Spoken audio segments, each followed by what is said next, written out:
Universidad Autónoma Indígena de México. Toda la gente, todos los pueblos.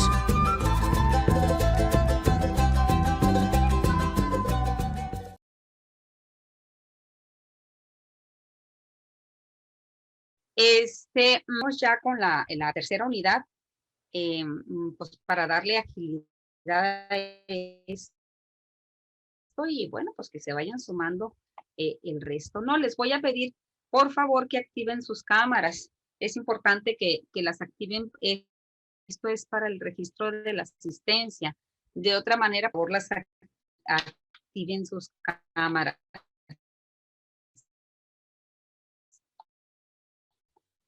Y pues empezaríamos por la tercera unidad. En esta tercera unidad se tiene contemplada todo lo que son las, bueno, no todas, porque es imposible, digamos, es imposible que se revisen todas las técnicas de recogida de datos o de recolección de datos para toda la, de hecho, bueno, la investigación-acción tiene muchas de las otros métodos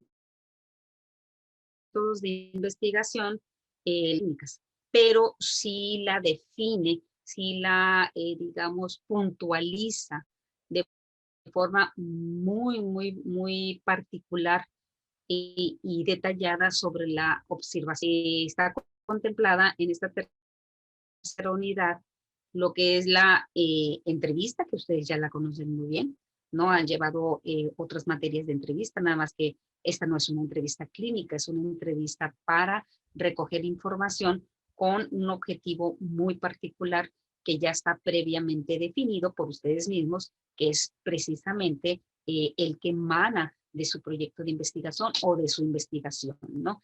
Y varía un poco en cuestión de la entrevista.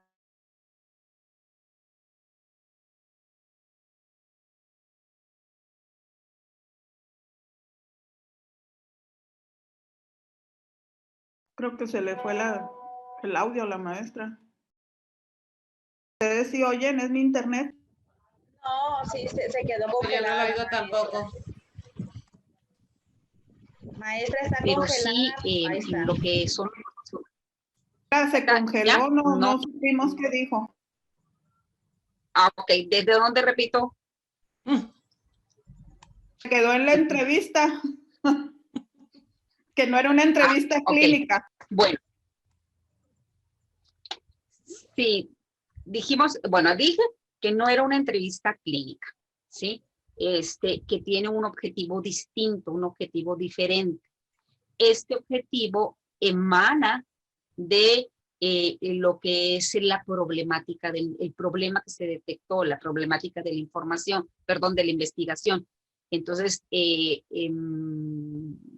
objetivo de una entrevista para la investigación-acción, pues obviamente dentro de la particularidad que define la investigación, básicamente es la obtención de información para un fin específico, ¿no? Sin entrar en los aspectos clínicos.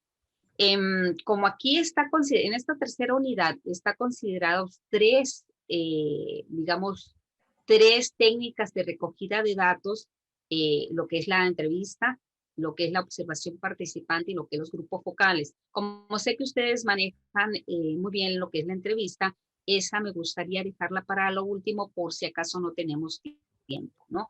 Y me gustaría centrarme en lo que es la observación participante y los grupos focales, porque son, independientemente de las técnicas que tú elijas, estas dos técnicas son las que te van a venir a aportar mayor fruto en cuestión de información, ¿sí? En cuestión de obtención de una base de datos con la que vas a trabajar después, ¿sí? Porque, Maestra, sí, nada más antes de que avance un poquito, por si no hay tiempo también.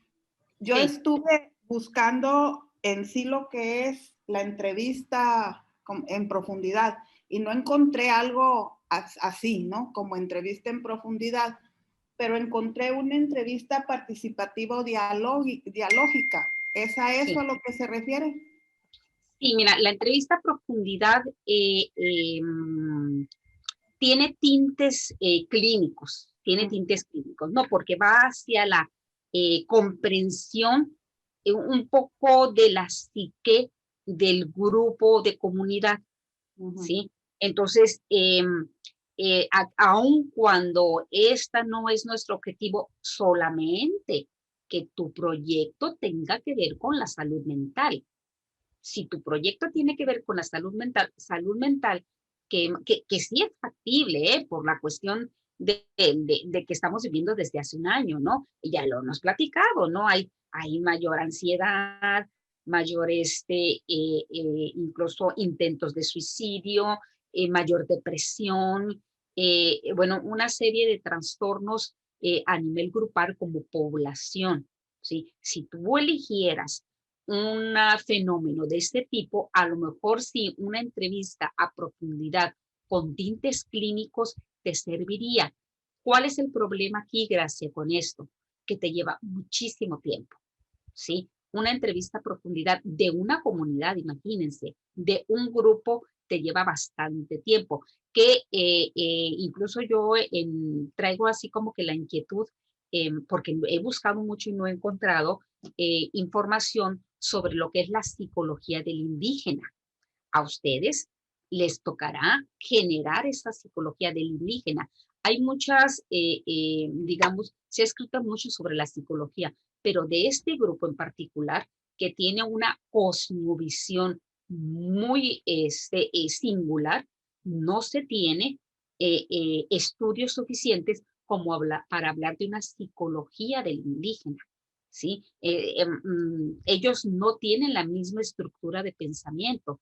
¿Se acuerdan que en algún momento, en algunas de las materias, hablamos sobre la teoría de Jean Piaget y decíamos que los 6 estadios que establece Jean Piaget, por lo cual se desarrolla, es un desarrollo psicológico del niño en condiciones de normalidad, pero que no no se aterriza hacia los indígenas, y que incluso pues Jean Piaget habla sobre ciertas etapas de desarrollo, la sensoperceptual, los de preoperacional, operaciones concretas y operaciones formales, ¿sí? Entonces, Piaget habla, por hablar de alguien, ¿no? Digamos, de uno de los psicólogos de desarrollo. Hay muchos, ¿no? Sigmund Freud, que ustedes lo conocen, Erik Erikson, Karen Horner, bueno, pero pues como estamos en el asunto de la educación y que además esta investigación, acuérdense que hemos dicho que este método de investigación emana de la educación, ¿sí? Entonces, como estamos en el entorno educativo, me parece que esta podría ser una teoría con la cual se pudiera ejemplificar. Entonces, las etapas, por ejemplo, sensoperceptual que pudiera ser aplicable incluso a los niños indígenas, independientemente del contexto.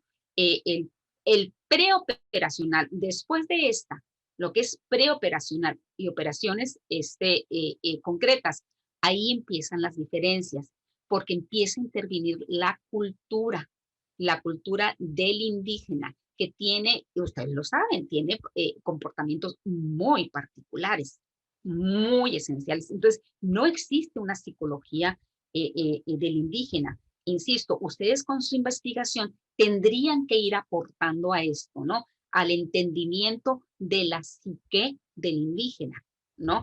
Ahora, si tú estás interesado en eso, entonces estaríamos hablando de una psicología clínica, ¿sí? Perdón, de una entrevista clínica, ¿sí? Lleva mucho tiempo, pero es muy rico. Ahora, para asuntos de lo que es la investigación y una investigación-acción, digamos, en ciernes, incipiente, ¿no? Principiante, digamos. Tendría que ser una entrevista a lo mejor semiestructurada. ¿Se acuerdan de eso? A ver, alguien que me diga, no sé, a ver, Aileen, ¿andas por ahí, Aileen?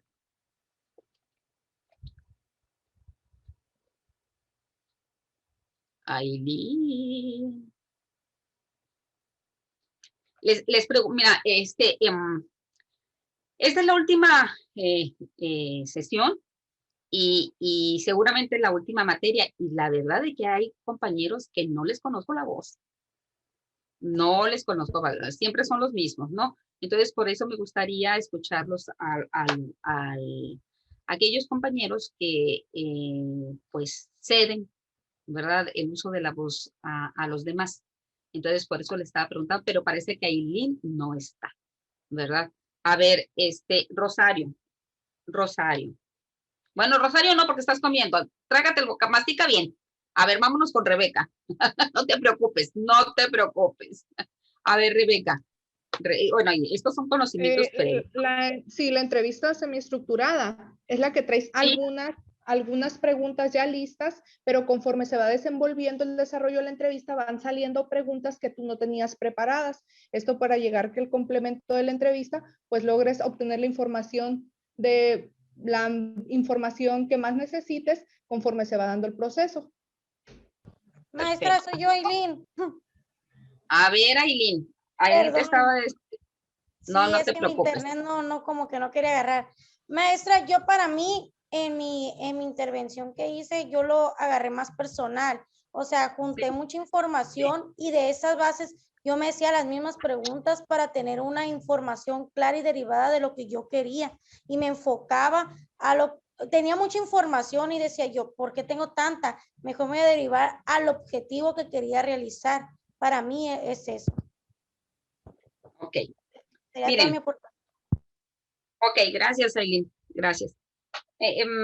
Porque es importante que ustedes tengan claro esto, ¿no? Es importante porque es la inmersión en el campo, es tu contacto. Antes fue un trabajo de escritorio.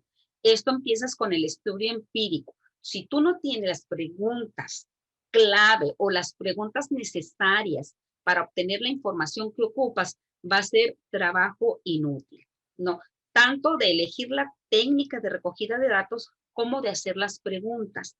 Entonces, sí, la entrevista semiestructurada podría ser un buen inicio cuando no se tiene mucha habilidad para entrevistar, ¿sí? Porque resulta que te encuentras con informantes que tienen la competencia del discurso y al ratito te resultas tú la entrevistada en vez de ser el entrevistador, ¿sí? O bien con personas que no puedes, que no son generosos con la información y que les estás teniendo que sacar a tirabuzón, ¿sí? Preguntar una y otra vez. Entonces, cuando no se tiene mucha habilidad con las preguntas semiestructuradas, están bien. Ahora, cuando ya ustedes tienen habilidad, tendría que ser entrevista no estructurada, una entrevista abierta donde digamos, la pregunta detonadora nada más la hagas tú como entrevistador y el resto se lo dejes a tu entrevistado y únicamente se utilices las diversas técnicas que existen para obtener información, como la técnica del espejo, por ejemplo, ¿no? Cuando tú estás reflejando la actitud e incluso ciertos comportamientos que tu entrevistado aporta. Entonces lo reflejas y de alguna manera, ¿sí? Hay un proceso de imitación y esto es con el objetivo de obtener información. O el replicar, por ejemplo, la palabra clave, ¿no? ¿Dónde ocupas tú más información?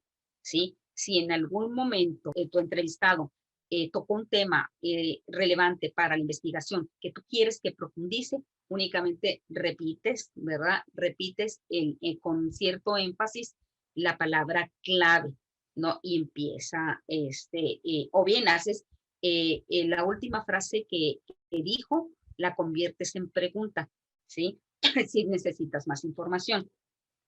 Entonces yo creo que con el asunto de la entrevista, pues ustedes ya pues ya lo manejan, ¿no? Aquí la diferencia es que es una entrevista que lleva un objetivo en específico que tiene que tener, tiene que estar muy bien pensada, ¿no? Y obviamente con todos los procesos que ustedes ya conocen, ¿no? Del establecimiento del rapport, la cima y el cierre de la entrevista, ¿no? En el rapport, obviamente, vamos a ganarnos la confianza del informante, ¿sí? En la cima vamos a hacer desarrollar todo el proceso de la entrevista, y el cierre, cuando ya estás concluyendo, le debes de permitir a tu entrevistado, digamos, que aporte algo más, si así lo desea, ¿no? O bueno, pues cerrar digamos, con el agradecimiento y con, sobre todo cuando son asuntos delicados, con el aseguramiento de la confidencialidad de la información. Cuando son datos, digamos, delicados, que tocan la intimidad, o la vida íntima de las personas, digamos, la vida familiar, la vida personal, básicamente, no solamente la vida personal de los informantes, pues ahí uno tiene que tener especial cuidado en asegurar que son datos confidenciales y que se van a manejar a nivel grupal.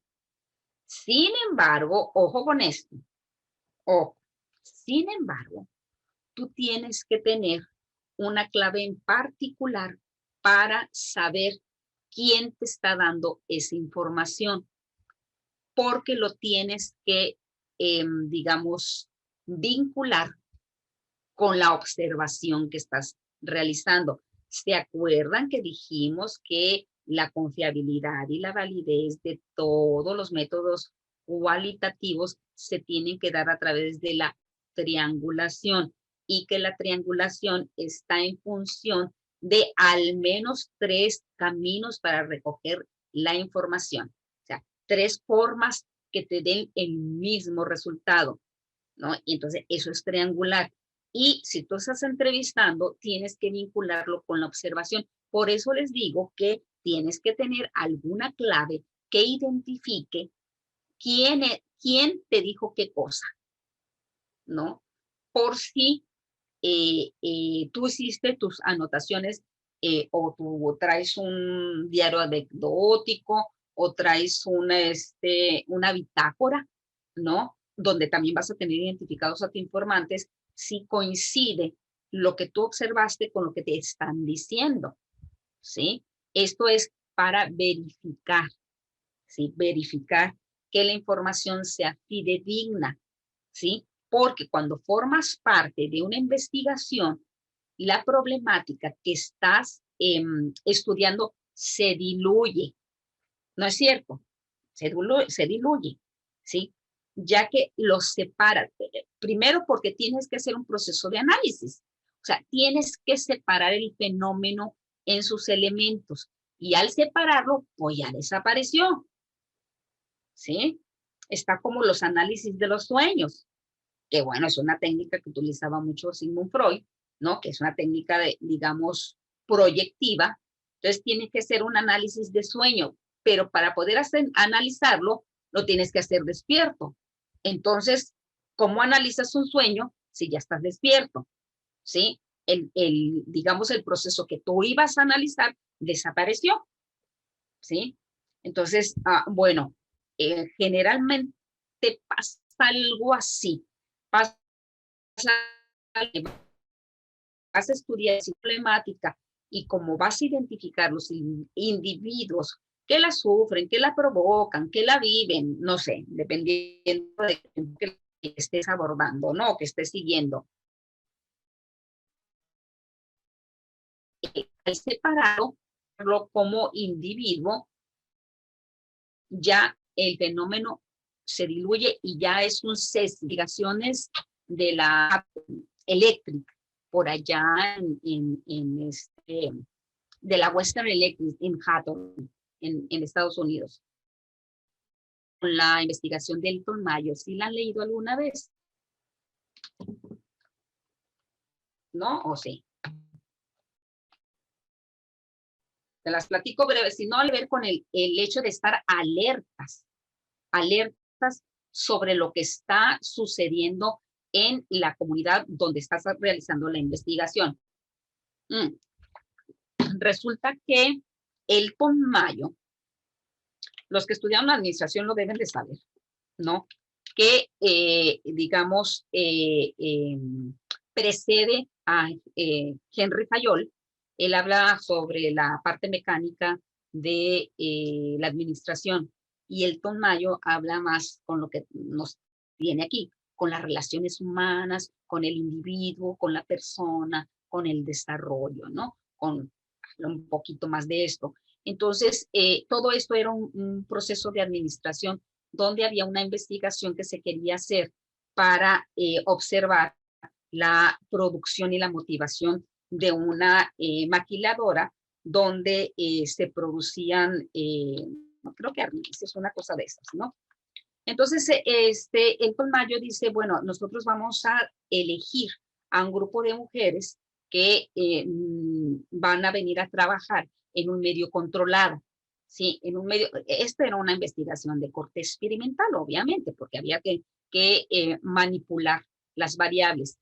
Las vamos a elegir, las metemos a digamos, a este salón donde vamos a controlar la luz. Elton Mayo creía que a mejor iluminación, mayor productividad, ¿sí?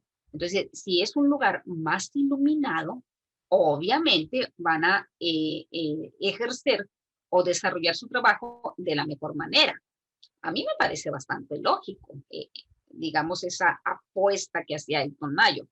Pero para eso tenía que él controlar la luz, ¿verdad? Ponerla muy iluminada, semi iluminada. Y bueno.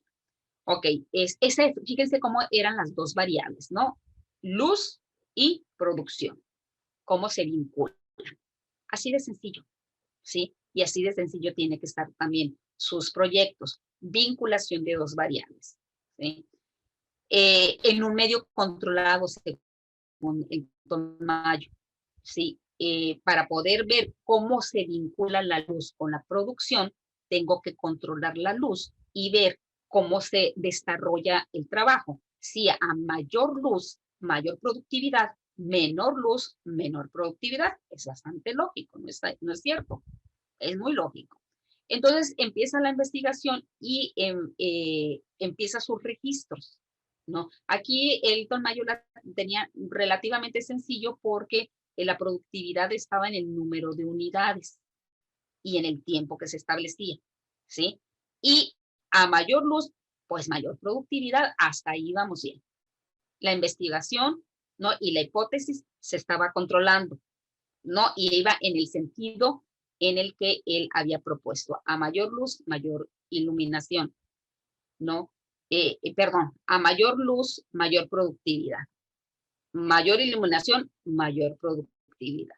Ahora había que comprobar lo contrario. Menor luz o menor iluminación, menor productividad, ¿no? Y resulta que en sus registros, a menor luz, también había mayor productividad, también, ¿no? Y es cuando Elton Mayo dijo, algo está pasando. ¿Ustedes creen que pasó? Sí, mayor luz, mayor productividad. Menor luz, mayor productividad, también. ¿Sí? Bueno, ya no estaba tan sencillo, ¿sí? Les cuento también brevemente. Cuando hace una revisión Elton Mayo de esa investigación, resulta que el factor que no había considerado sobre el performance del trabajador, de las trabajadoras, porque eran trabajadores, sobre el performance de las trabajadoras, era que al momento de extraerlos de un grupo grande, ¿no? En una maquiladora, le dijo, tú y tú son agentes importantes para esta empresa, por lo tanto, vamos a hacer una observación, van a participar en un estudio que les va a permitir, ¿verdad?, hacer un análisis de la producción. Al momento de extraerlos, lo que no consideró Elton Mayo fue la motivación, ¿sí? Y se dio cuenta que en realidad el factor que estaba incidiendo sobre la productividad era la motivación, ¿sí? Entonces, ese tipo de serendipias, ¿no? Nos podemos encontrar. Eso jamás lo había pensado antes Elton Mayo, ¿sí? pero aparece en la investigación. Y aparece porque al extraer del grupo, del conjunto, del conglomerado, ¿no? Ya las trabajadoras se sintieron importantes, se sintieron motivadas. Y entonces, ¿verdad? Empezaron a trabajar con mayor entusiasmo y con mayor, digamos, motivación. Y entonces la producción se elevaba y se elevaba, ¿sí? A partir de ahí se dio el movimiento de las relaciones humanas, ¿sí? ¿Por qué les platico esto? Precisamente por lo que veníamos diciendo. Hay que estar atentos a lo que es, sí, la entrevista, cuando estás eligiendo a alguien para que te dé información, pero vincularlo con la observación y también vincularlo con en la observación en lo individual, el comportamiento en lo grupal, que ya es la otra técnica de los grupos focales, ¿verdad? Muy bien. Entonces, a ver, me voy hacia lo que es la observación participante.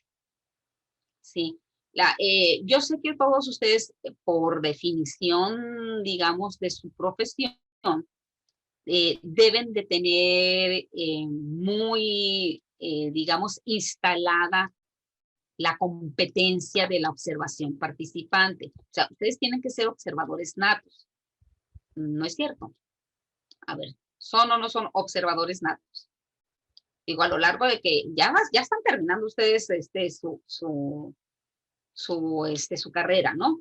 Y a lo largo de la preparación, lo que se debe de haber desarrollado como competencia de la psicología es la observación. Nada más que, ¿verdad? Aquí no es cualquier tipo de observación, ¿sí? No solamente es mirar, ¿no? Sino que mirar. ¿Qué es lo que vamos a mirar? ¿Qué es lo que vamos a observar? Que no es lo mismo, ¿verdad? No es lo mismo. Bueno, miren, a ver, les voy a compartir pantalla. Es más fácil para irnos siguiendo. Denme un segundo. Aquí está. A ver. Ok.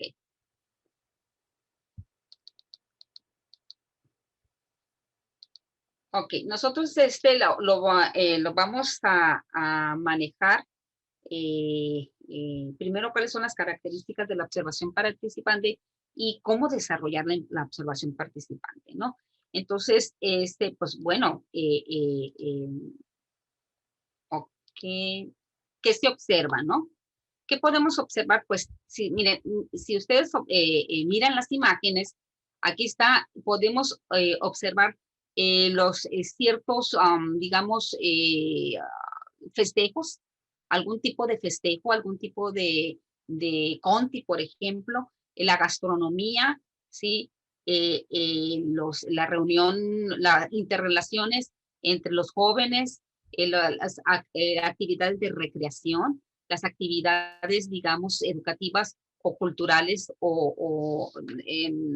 este es un centro comercial, no de consumo, puede ser de consumo. O sea, ¿qué se observa? Pues puedes observar todo, ¿sí? Puedes mirar todo. A ver, déjenme. Maestra, una pregunta. Sí. ¿Cómo dijo ahorita? Conti, maestra. Sí, el Conti. El Conti que es, sí, el Conti, acuérdense que son los festejos indígenas. Sí, Sí. bueno, sí, por eso es que me llamó la atención porque hoy en la clase, como yo doy clases también, y salió ese tema de que Conti, bueno, es una palabra, bueno, es palabra yoreme que significa procesión. Entonces me dice, sí, maestra, entonces, ¿Conti a qué se le llama? ¿A qué tipo de evento? Y teníamos esa discusión salió en la clase. Y me llamó la atención que lo mencionó. Pero Conti, pues eso significa, Conti es procesión. Es procesión de... Sí, de o sea, o un vía crucis o algo. A eso también se le llama, pues, a un vía crucis, un Conti. Sí. digamos, en términos técnicos, sí, eso es, ¿no? Y en términos, digamos, generales, porque acuérdense que las palabras a veces que se generalizan, ¿no? Y se utilizan de manera, digamos, para identificar cualquier tipo de, digamos, festividad, entre comillas, porque, bueno, a veces así lo clasificamos, que sea particular de un grupo indígena, ¿sí? Que generalmente tienen que ver con la espiritualidad, La espiritualidad. ¿sí? Sí. Generalmente tiene que ver con eso. Sí, eso es ¿sí? lo que vimos, que sí se puede, también es Conti en términos generales, como lo está diciendo usted. Sí, es más, yo creo que Conti ya es una palabra genérica, que denota alguna, alguna festividad de corte espiritual, aunque inicialmente pues tendría que ser, nace desde una procesión, nace de una práctica religiosa, Sí. ¿verdad? Bueno. Gracias, maestra. No, gracias a ti por intervenir. Ok, ¿qué es lo que vamos en una investigación-acción, ¿no? ¿Qué es lo que cómo trabajamos la observación? ¿Cómo realizamos la investigación por observación? ¿Sí? Entonces, Rebeca, ¿por qué te estás boca abajo? ¿Qué sucedió ahí? Ay, no sé, maestra, es que mi celular está muy viejito y falla mucho. Dije yo, a lo mejor yo me congelé, porque te estaba viendo boca abajo. No, maestra, disculpa. Bueno, ok. Bueno, la información que nosotros vamos a recoger, o la información necesaria para una investigación, pues empezaríamos con la información evidente, ¿no? ¿Cuál es la información evidente? Pues los generales, ¿no? ¿Cómo se llama el grupo? ¿Cómo se llama la comunidad? ¿Cuántos integrantes son? Que digamos si tienen alguna práctica de la religión, qué tipo de religión profesan o qué fe manejan, qué nivel de escolaridad tienen, sí, todo ese tipo de, bueno, cuántos hombres son, cuántos niños son, cuántas mujeres son, todo ese tipo de datos generales hay que anotarlos, ¿no? Hay que observarlos, ¿sí? Hay que, finalmente, si tú te das cuenta que es una comunidad con un rango educativo de primaria o de tercero de primaria, tú más o menos tienes que entender qué tipo de respuestas te van a dar, ¿no? Y entiendes por qué te dan las respuestas que te dan. Ahora, si estamos hablando de una comunidad cuyo promedio de educación es universitario, pues también te van a dar otro tipo de información, ¿no es cierto? Entonces, esta información tiene que ser vinculada también con los datos generales, ¿sí? Ahora, ¿cuál es la conducta de interés? ¿Qué es lo que nosotros debemos de identificar como importante, como relevante, como, digamos, como esto es lo que debo de observar, o de la observación o de los datos que recuperé, esto es lo importante? Bueno, pues la información, aquí nos dicen, repetitiva, y la información frecuente, ¿no? Es más, o sea, si una respuesta es repetitiva, podemos decir que es reflejo de la realidad. Si una respuesta, una conducta es frecuente, podemos decir que es reflejo de la realidad. Entonces, todas aquellas respuestas que se repitan son confiables, ¿sí?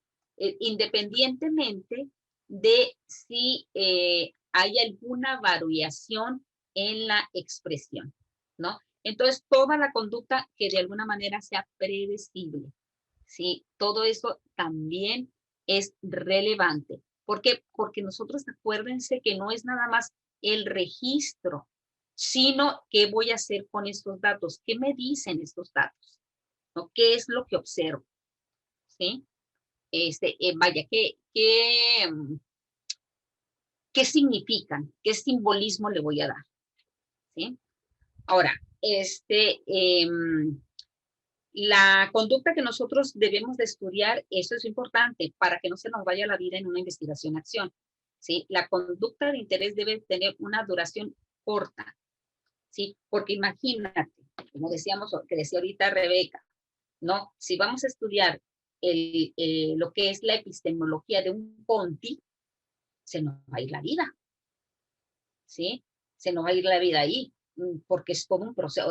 No, Rosario, lo que me decías, ¿no? Es todo un proceso. ¿Sí? Desde cómo se genera la profesión de fe hasta cómo se manifiesta. ¿Sí? Entonces, a menos que nosotros tengamos que hacer una investigación de corte longitudinal que nos puede llevar más de un año, pues bueno, pudiera ser no factible. Pero en términos prácticos tienen que tener corta duración. Si ustedes se están dando cuenta en la imagen, aquí posiblemente, ¿qué podríamos estudiar? Se trata de un juego de fútbol americano, perdón, soccer, fútbol, soccer. Entonces, ¿qué es lo que podríamos investigar? Bueno, cómo se comportan los fanáticos, ¿no? Digamos, en los picos o en el clímax del partido, que es cuando meten un gol, ¿sí? ¿Qué es lo que hacen? ¿Cómo se manifiestan? ¿Cuál es la intensidad? ¿Cómo se relaciona uno con otro ante la euforia? ¿Qué consumen? ¿Sí? Si consumen bebidas alcohólicas, si están fumando, si están comiendo, quiénes son los que van, si son los jóvenes, son los adultos, van niños. No, y nada más estamos viendo una sola imagen, ¿no? Ahora, de corta duración porque, pues, ¿cuánto te dura un partido de fútbol? Son 45 y 45 minutos, son 90 minutos. Entonces, el evento por observar te va a durar 90 minutos, ¿sí? Claro que no solamente vas a observar un solo partido, tendrás que observar, ¿no? De 3 en adelante, más o menos, ¿sí? Entonces, tiene que ser de corta duración, ¿sí? A menos de que tenga. Sí. ¿Alguien iba a hablar? ¿Alguien quería opinar algo?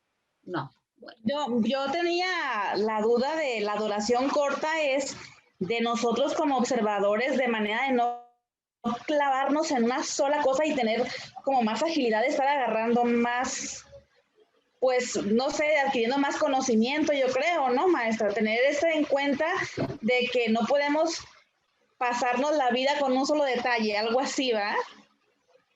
Claro, claro, mira, nosotros previamente, como ya definimos objetivo, ¿no? Y antes de esto ya identificamos una problemática, ¿no? Cuando tú estás identificando una problemática, y a veces que hemos platicado, que yo les he dicho, es diferente el problema a la problematización, ¿no? ¿Por qué? Porque cuando estás problematizando, ya contextualizaste, ¿sí? Y cuando contextualizas, ya hiciste un paneo de todo lo que sucede, no nada más del problema, ¿no? Que es un poquito lo que dices, Marta, ¿no? O sea, si yo me centro en el problema, voy a ver una cosa, ¿sí? Si yo problematizo, estoy, ¿verdad? Incluyendo todo el contexto. Y en el contexto viene cultura, viene religión, viene persona, viene un sinnúmero de situaciones, nivel socioeconómico, un sinnúmero de situaciones que le van a venir a abonar al entendimiento del problema, ¿sí? Por eso nosotros no podemos tener problemas prácticos. Ojo con eso. Ustedes no van a venir a solucionarle un problema práctico a la comunidad.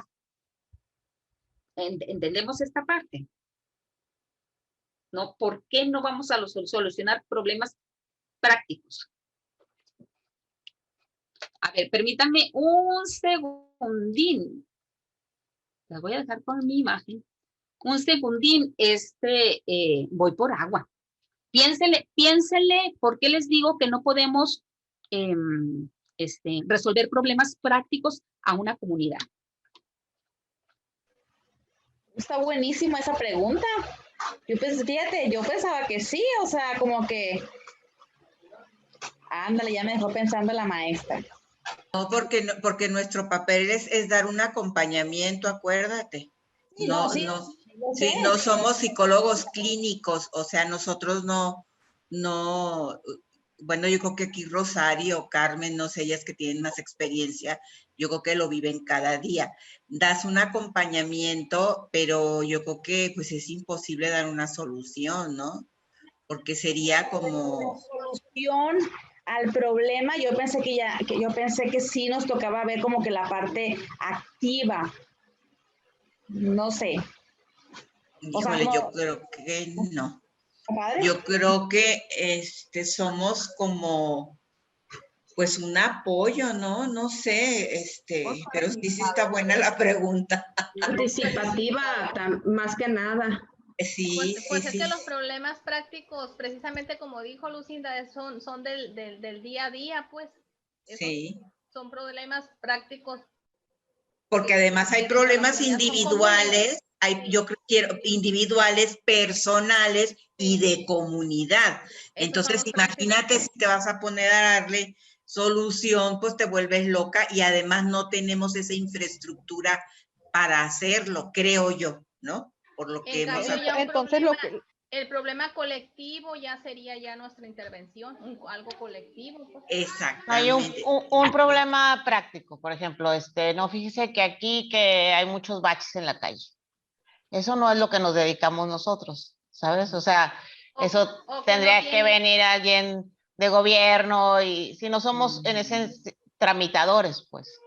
Pero si te hablan tenemos un problema de violencia, por decir, entonces sí ya tienes que entrar tú a hacer la investigación porque hay violencia, etcétera. Sí, como con temas más complejos. Sin embargo, yo creo que nosotros no tenemos esa infraestructura de dar una solución. Damos un acompañamiento, a lo mejor los orientamos. Claro, pero te digo, problemas prácticos es más como alguien que haga un trámite, ¿no? Oiga, pues hay baches aquí o no tenemos agua. Esos son problemas prácticos y no es de entrada, no es a lo que nos dedicamos, ¿no? O sea, tenemos... No, es que en ese tipo de problemas prácticos, la labor de nosotros es acompañar y gestionar el que ellos encuentren la solución, es canalizarlos para que... Claro, orientarlos, por supuesto. Mira, por ejemplo, yo... Pero sí orientarlos a organizarse. Orientarlos, exacto, darle el acompañamiento, pues. Somos intermediarios entre una problemática para orientarlos hacia dónde pueden dirigirse, ¿no? Además, ellos en una comunidad tienen problemas individuales, personales, de comunidad, o sea, son muchas situaciones, ¿no?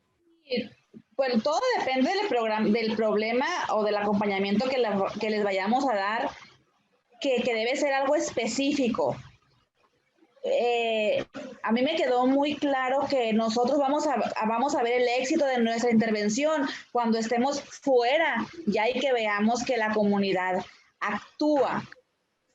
Pero ahorita eso del problema práctico a mí me dejó dudas. Realmente ya no, pues ya me confundí un poquito de qué es un problema práctico.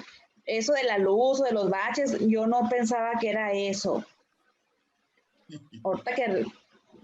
Bueno, miren. No sé, un problema práctico, no lo entendía yo como eso que están comentando ahorita, pues. Ok. Miren, los problemas prácticos tienen fácil solución, ¿sí? Si tú dices, bueno, es que los niños de esta comunidad se enferman mucho de diarrea, ¿sí? Y por eso estamos teniendo problemas. Bueno, entonces, ¿qué es lo que vamos a hacer? Bueno, analizar los alimentos, analizar el agua. A lo mejor el agua está contaminada. No, entonces tú no necesitas una investigación para llegar a esa solución o a esa conclusión, ¿sí? Por eso les decía, la investigación no resuelve problemas prácticos, porque no es necesario una investigación. Una investigación es demasiado instrumento para llegar a una conclusión práctica. Es como si tú tuvieras un piano de cola para tocar los changuitos, ¿verdad? Entonces es demasiado instrumento, o sea, no ocupas, no lo necesitas, ¿sí? Los problemas prácticos no necesitan de una investigación, ¿sí? No necesitan de una investigación, necesitan, como ustedes decían, tal vez de una orientación, tal vez de una gestión. Alguien que diga, bueno, ¿cuál puede ser el factor que origine la enfermedad, la diarrea de los niños? Bueno, alguien que tenga cierto conocimiento, pues, bueno, pues es que es el alimento que están consumiendo, ¿sí? O es el agua que están consumiendo, ¿sí? A lo mejor en una comunidad indígena o una comunidad que tenga, digamos, niveles de analfabetismo, pudiera no hacer ese vínculo, ¿sí? Y entonces alguien tendría que decir, bueno, esto puede suceder, pero no necesitas investigar, ¿sí? No necesitas hacer todo el proceso de problematización, de hipótesis o supuestos hipotéticos, de objetivos, variables, no es necesario, ¿sí? Por eso le decía, la investigación no resuelve problemas prácticos.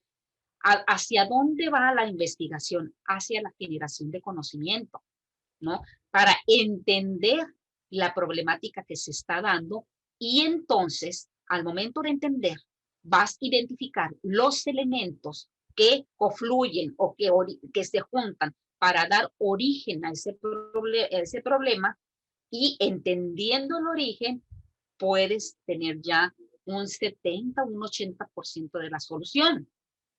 Sí, ustedes como psicólogas lo saben. Bueno, psicólogos, porque también aquí está Jesús Orlando. Ahí también está Iván. Como psicólogos lo deben de saber. ¿Sí? ¿Qué es lo que nosotros vamos buscando, por ejemplo, en una terapia? Conocer la génesis del problema. ¿Sí? Al conocer la génesis, pues bueno, tú ya sabes cuál es la solución. Igual acá, es lo mismo.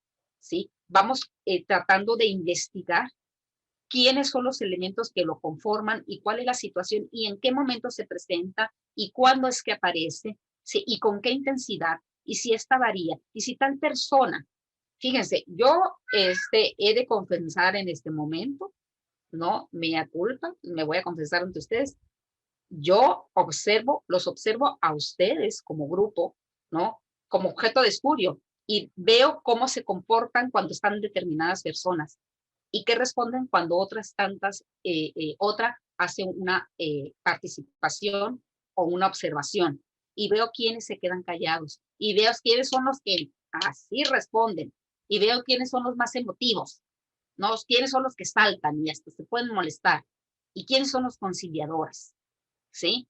¿Por qué? Porque para ustedes, o sea, para mí yo los estoy observando y es una observación participante porque estamos interactuando, estamos dialogando, ¿sí? Entonces, ustedes hablan, yo hablo, ustedes preguntan, yo respondo, yo pregunto, ustedes responden, ¿no? Y en ese inter nos vamos conociendo.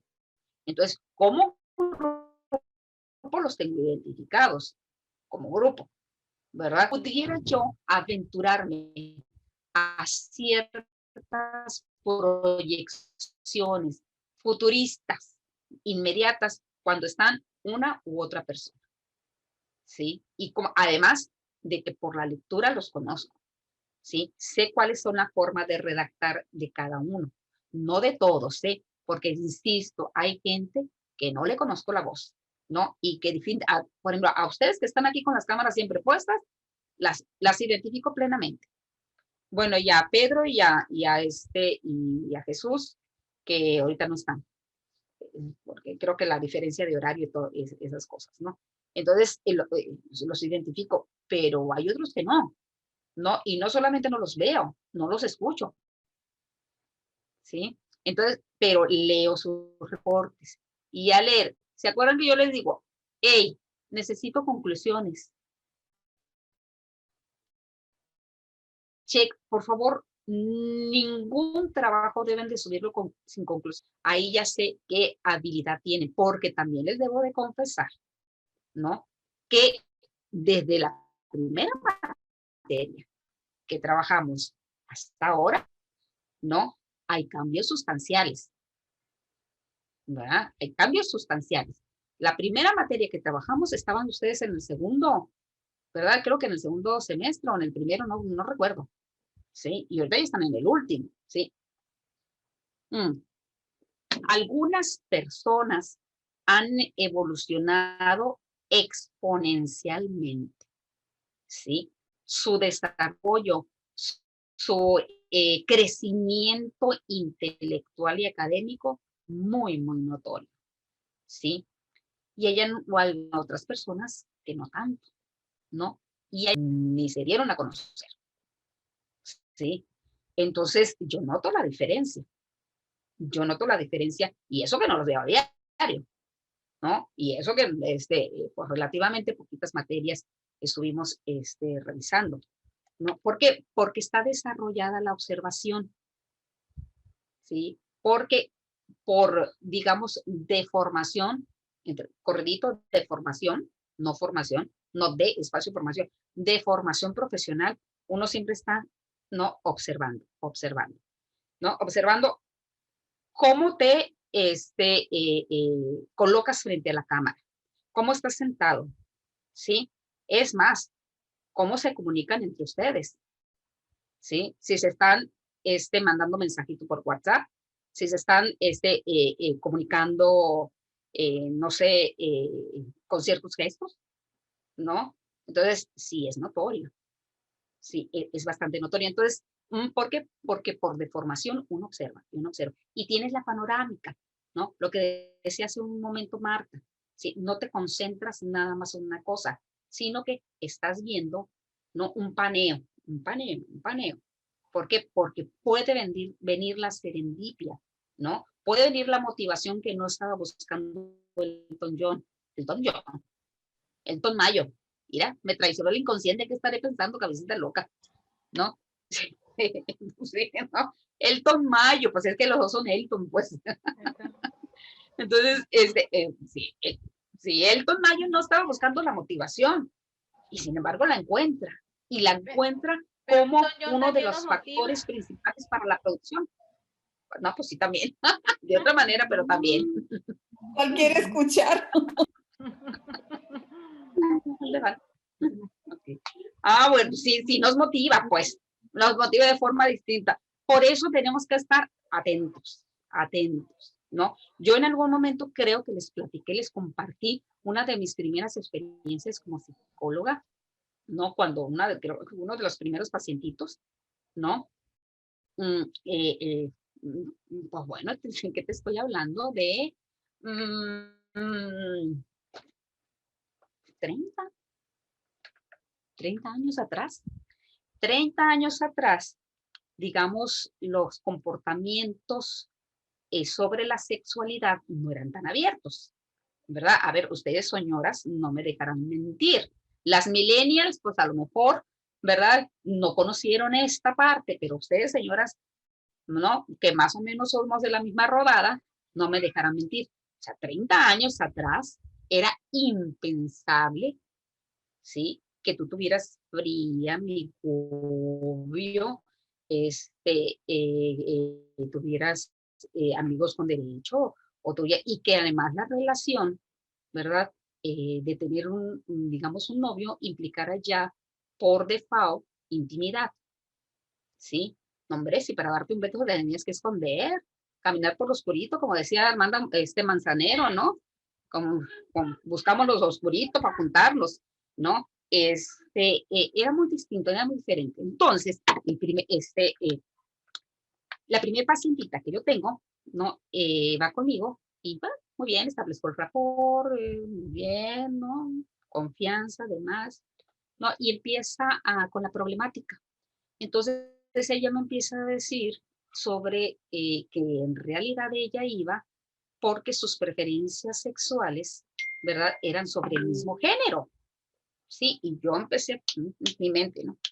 Pues viene conmigo para que yo, ¿verdad? Intente reflejarle porque eso está mal o que eso haya una modificación o pues que ya no le gustan las mujeres, ¿verdad? Y fue el primer tope que me di porque ella iba a que yo le ayudara a aceptar su condición, ¿no? Y a eliminar la culpa de eso.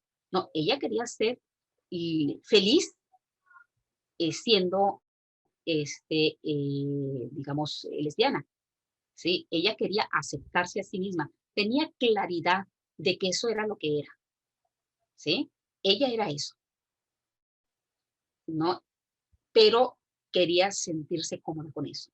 Entonces yo digo, ay, carambas, ¿no? De repente dice uno, ay, ay, ay, pues no entra dentro de los patrones de comportamiento social que se esperan, ¿sí? Ahorita hay mucha libertad. Y ahorita, pues obviamente, es más, si tú ves feo a un homosexual, a una lésbica, pues hasta te regresan la mirada feo y hasta te acusan de discriminación, ¿sí? Entonces, en aquel momento no había tanta libertad, hoy sí hay libertad, hoy sí hay libertad. Entonces, perdón, el contexto actual modifica la comprensión del fenómeno. ¿Sí? Por eso lo tenemos que observar, por eso lo tenemos que estudiar, ¿sí? Para saber lo que a nosotros nos asustaba años atrás. Hoy que fulana salió embarazada, uy, que fulana se fue con el novio, hoy era una estigma social terrible, ¿no? Entonces, o sea, que no te lo quitabas, que quedaba como parte de la historia, ¿sí? Ahora no. Ahora las mujeres empoderadas, ¿verdad?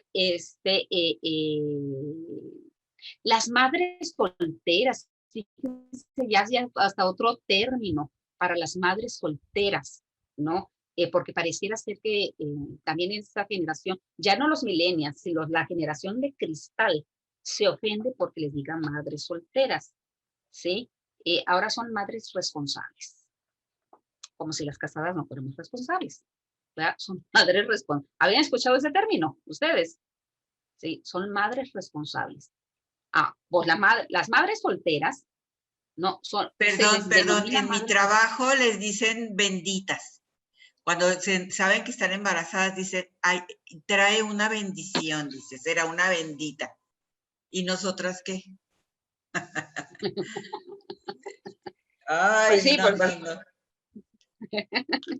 Por las condiciones. Mire, que sea feliz la gente ya, ¿no? Está interesante. Sí.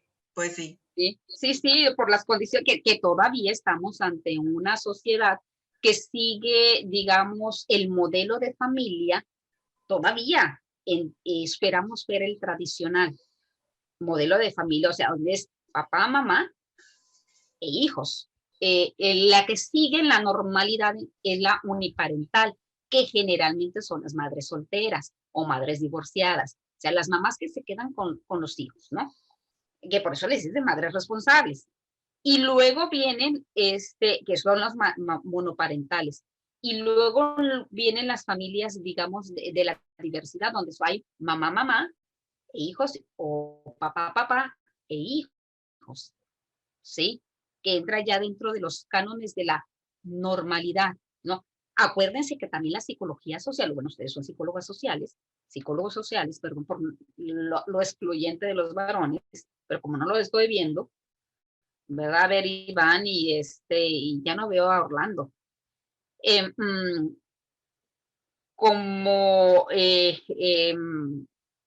se me perdió la idea por decirle, como psicólogos sociales, por no ver estos chamacos. Disculparme por hablar en femenino, pero pues no están. La psicología social, y ustedes lo deben de saber. No, Iván, ya te estoy viendo, mira tan guapo que estás y no te dejas ver, Iván, hombre. Mira, ¿por qué nos privas de tu imagen? ¿No? Y ahorita te va a tocar participar para que también nos compartas un poquito de tu melodiosa y varonil voz, ¿no? Ok, pues otra vez, la psicología social Quito, ustedes saben, porque ustedes deben de tener revisado el DSM-5, ¿no? El 4 o el 5. Bueno, el 5 todavía a veces hay partes que no están traducidas y a veces no hemos llegado a la lectura. Pero el 4, desde el 4 dice que las preferencias sexuales son eso, preferencias, ¿sí? No son conductas atípicas. No entra dentro de lo que es la anormalidad o síndrome. Antes sí estaban. Ustedes revisen el DSM-3 y verán que la homosexualidad y el lesbianismo era una patología. No, era una patología sexual. ¿Sí? Ahora la modificación, la modernidad, los comportamientos. Es más, ¿cómo se llama esto cuando imitas patrones culturales de otros países? Transculturación. La transculturación, que nosotros estamos muy cerquita de Estados Unidos, ¿no? Que viene de manera paulatina, la transculturación llegó hacia las prácticas de la sexualidad, ¿no? Entonces, como en Estados Unidos hay un libre ejercicio de la sexualidad a temprana edad sin ningún problema, sin que los papás se asusten, sin que la religión los discrimine, sin que la sociedad de las tías castas o de la vela perpetua o de las hermanitas descalzas se molesten, no hay ningún problema. Bueno, pues como llega aquí la transculturación, llega a México, entonces se abre la permisividad, ¿no? Entonces, con el libre ejercicio, claro que esto trae sus consecuencias, ¿verdad? Porque se disparan los embarazos no deseados, se disparan las enfermedades venéreas, se disparan incluso el número de mujeres solas, ¿sí? No estoy hablando de madres solteras o madres responsables, mujeres solas, ¿sí? Mujeres que nunca se casaron o que nunca tuvieron pareja, ¿no? O que viven solas, que pueden tener parejas eventuales en solas, ¿sí? Pues ustedes vean, ¿no? Nos estamos convirtiendo en una sociedad de mujeres solas, ¿sí? Con el empoderamiento, con las prácticas, digamos, el desplazamiento de los espacios del hombre.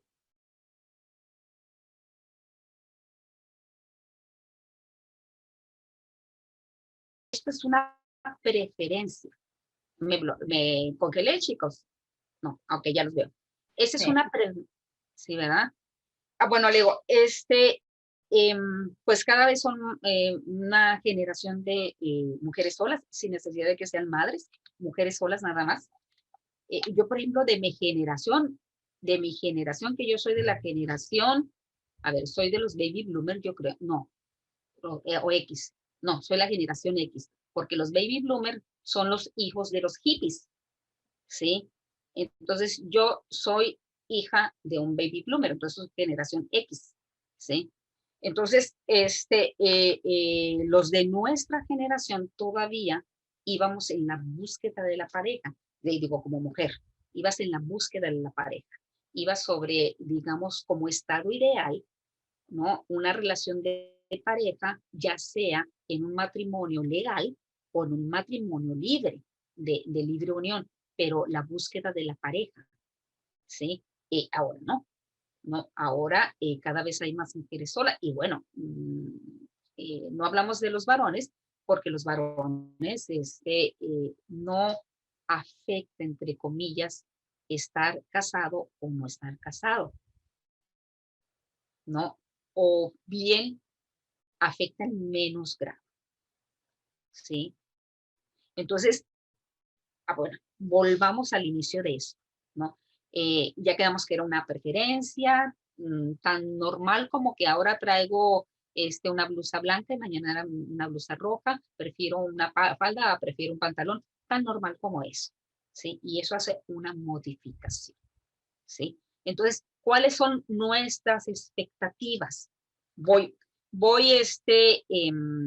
Me regreso a la parte que dio origen, ¿no? ¿Por qué tenemos que disculpe, mire, quedan 10 minutos y nos van a cortar así bien tajante. A mí sí me gustaría que nos aterrizara un poquito. Hasta grosero te ven. Mande.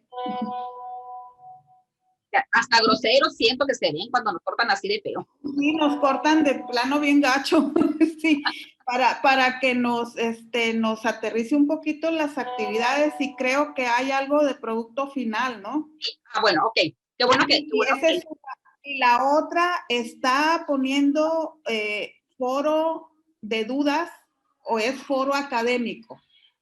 Ah, bueno, ¿sabes qué? Creo que en la unidad 2 no se me activó el foro de académico y entonces lo sustituí por el foro de dudas en la unidad 2. Sí, No, en la bueno, unidad... no, yo lo hice en el académico, pero en la 3 usted marca como foro de dudas, no académico. Ah, sí, bueno, entonces no es en la 2, es en la 3 donde no se me activó el foro académico. La única opción que hay es foro de dudas, por eso lo puse ahí. Ok, bueno, ayer que yo la chequé no me daba opción de entrar, decía que no se podía publicar en ninguno de los dos. Ah, bueno, entonces déjemelo de tareita, ahorita que termine la reunión lo reviso. Entonces, ninguno de los dos foros de la unidad 3. De la unidad 3 en ninguno de los dos. Ninguna ha podido entrar, chicas. Chicas y chicos, ninguna. Ok, del foro de la unidad 3. Ahorita lo reviso, gracias. Sí, ajá. Y el trabajo final, ¿no? Acuérdense que cada una de las unidades ha tenido una parte de desarrollo de, digamos, pues no desarrollo, porque ustedes ya lo traían, de la investigación que ya tienen con antelación, con la que han estado trabajando. Bueno, hay que juntar esos trabajos que ustedes ya han desarrollado y, ¿verdad? Acomodarlo en un solo documento, de tal manera que sea un protocolo de investigación. O sea, ya las otras actividades ya no las vas a anotar, ya no las vas a poner, ¿no? Por ejemplo, en la primera unidad que te pedía yo una línea del tiempo, esa ya no la metes, porque eso es propio de la materia, pero sí metes, ¿verdad? La que tenga que ver con la investigación que tú has desarrollado. Esas son las actividades de desarrollo. Nada más las actividades de desarrollo.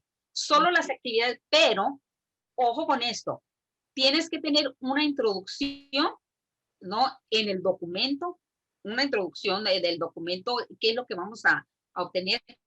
Las 3 actividades de desarrollo, ponle que puede ser como tipo capítulo, tipo capitulado, ¿no?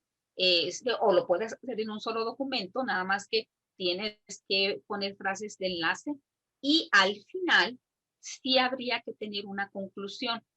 En esta tercera unidad, lo que ustedes van a hacer es diseñar los formatos, ¿no? Porque no las puedo mandar a realizar una entrevista, una observación, un grupo focal. Es imposible hacerlo por las mismas condiciones. Ojalá estuviéramos en condiciones de normalidad y entonces podríamos haber aprovechado más esto, pero no se puede. Entonces nos vamos a quedar con un trabajo de escritorio, solo un trabajo de escritorio. Entonces vamos a tener el protocolo con las técnicas de recogidas de datos, los formatos. O sea, una entrevista, tú tienes que poner en una entrevista, por ejemplo, el formato, o sea, los datos generales, y si es una entrevista abierta, poner la pregunta detonadora, ¿no? Los espacios en los que tú vas a anotar, ¿no? Y un recuadro para poner conclusiones, y ahí me vas a nada más describir qué es lo que vas a poner ahí. Son formatos nada más. En la observación participante vas a decir qué es lo que vas a observar, ¿sí? Como si ya lo fueras a realizar, pero es la preparación. Porque, insisto, no les puedo pedir que ustedes lo hagan. Hubiera sido lo ideal, pero es imposible. Entonces, Maestra, y la conclusión, mande. Y ahí no olviden las referencias. Que le interrumpa. En el documento final, ¿es en Word o en PowerPoint? No, es en Word. Es en Word porque okay, PowerPoint te van a salir un chorro de hojas. Es que sí, porque yo lo leí y decía que era de PowerPoint, entonces yo creo que hicieron la modificación. Sí, espérame. Ya me acordé. No es cierto, Rebeca, discúlpame. Sí, es en PowerPoint. ¿Por qué? ¿Qué era lo que te iba a decir? En PowerPoint sí te salen más diapositivas, pero no te obligas a concretar, ¿no? Te obligas a que esto es así. Y, por ejemplo, esta última actividad de los formatos es una sola diapositiva, está mucho más práctico en PowerPoint. Entonces, es como si tú fueras, el documento final sería como si tú fueras a presentar tu protocolo de investigación con digamos, el título de la investigación, los objetivos, el problema o problematización, variables, supuesto hipotético, un cachito de, digamos, de definiciones conceptuales. Bueno, las definiciones conceptuales se llaman construcción del objeto de estudio.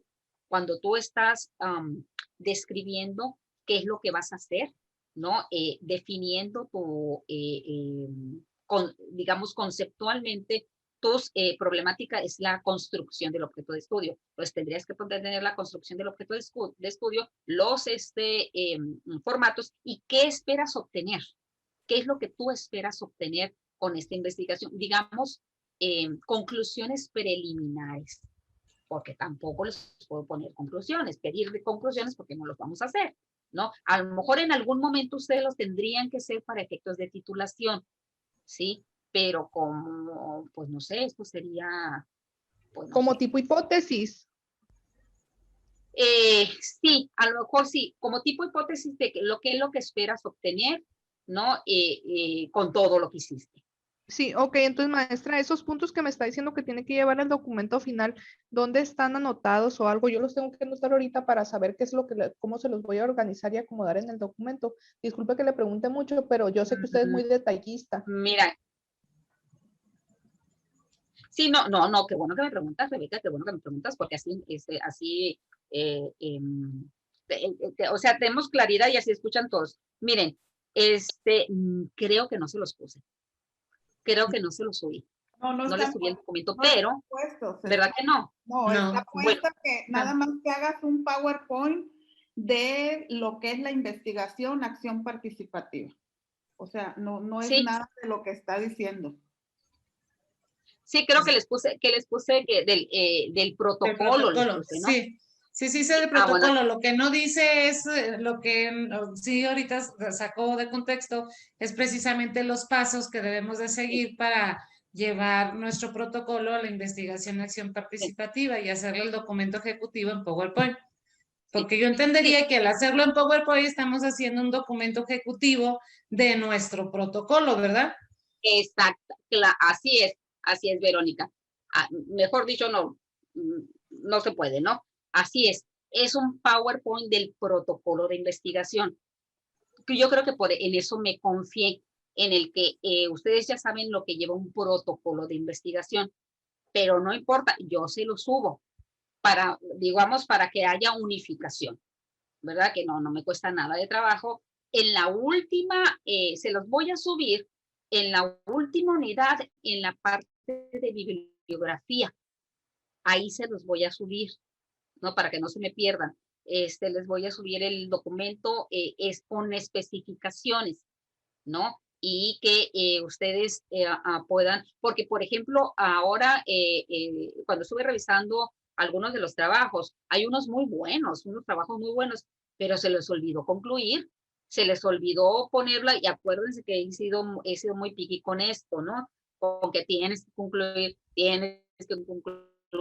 y bueno, ¿no? Entonces digo, ay, qué lástima, es un trabajo excelente, pero o no trae referencias, y si no trae referencias, pues bueno, quiere decir que eso fue un copy-paste, o no trae conclusiones, también es un indicador de que no se hizo una lectura de comprensión, ¿sí? Entonces, es importante que ustedes lo anoten, ¿no? Yo les voy a poner ahí, les voy a poner de manera detallada, es más, les voy a poner diapositiva por diapositiva, qué es lo que va, ¿no? ¿Qué deben de poner para que no haya margen de error y que ustedes no estén preocupados por esto, porque además ya lo hicieron, ya se preocuparon las actividades de desarrollo de las 3 unidades, ¿sí? Entonces, la actividad final tiene que ser nada más un, digamos,